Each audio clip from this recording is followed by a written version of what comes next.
0.09 નું વર્ગમૂળ શોધો. આવો જ્યારે કોઈ એક્ઝામ્પલ આવે ત્યારે એટલું યાદ રાખો કે આ જે વર્ગમૂળ કોણ હોય તો જેનો વર્ગ થતો હોય, અથવા તો જોવાનું 9 કોનો વર્ગ છે તો 3 નો વર્ગ 9 થાય, 3 નો વર્ગ 9 થાય, 13 અને 5 ને વર્ગમૂળ 9 અથવા તો 0.09 સાથે કોઈ લેવા દેવા નથી. એટલે પહેલા જ બેટા C અને D તો કેન્સલ જ થઈ જાય.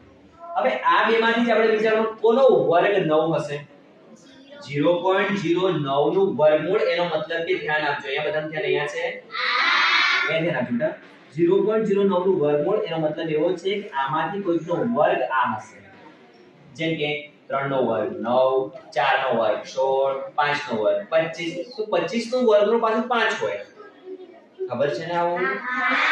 એટલા માટે આમાંથી જ કોઈનો વર્ગ હશે. પણ વર્ગમાં પણ પોઈન્ટ વાળો જ્યારે આવે ત્યારે ખાલી એટલું ધ્યાન રાખવાનું, જ્યારે કોઈ બે સંખ્યા પછી પોઈન્ટ હોય બેટા અને એનો વર્ગ કરીએ ને તો જવાબમાં 4 સંખ્યા પછી પોઈન્ટ આવે.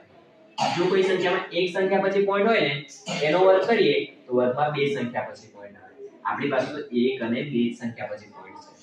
જો હું 0.03 નો વર્ગ કરીશ ને તો 0.0009 આવશે.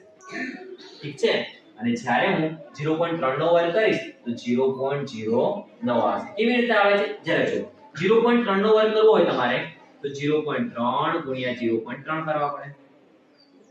શોર્ટકટમાં સમજીએ તો 3 તરી 9. અહીંયા એક સંખ્યા પછી પોઈન્ટ, અહીંયા એક સંખ્યા પછી, ટોટલ બે સંખ્યા પછી પોઈન્ટ આવે. કેટલી સંખ્યા પછી પોઈન્ટ આવે બેટા?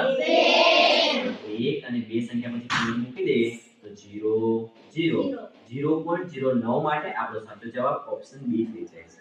કયો થઈ જાય છે ઓપ્શન બી? તમને બધાને સમજાશે કે હા? બીજી વસ્તુ આપણે એટલે જ્યારે તમે OMR શીટમાં ભરતા હોય ત્યારે ખાસ ધ્યાન રાખવાનું, આ જે સર્કલ હોય ગોળ જે હોય એને મસ્ત ભરવાનું. કેવું કરવાનું? મસ્ત.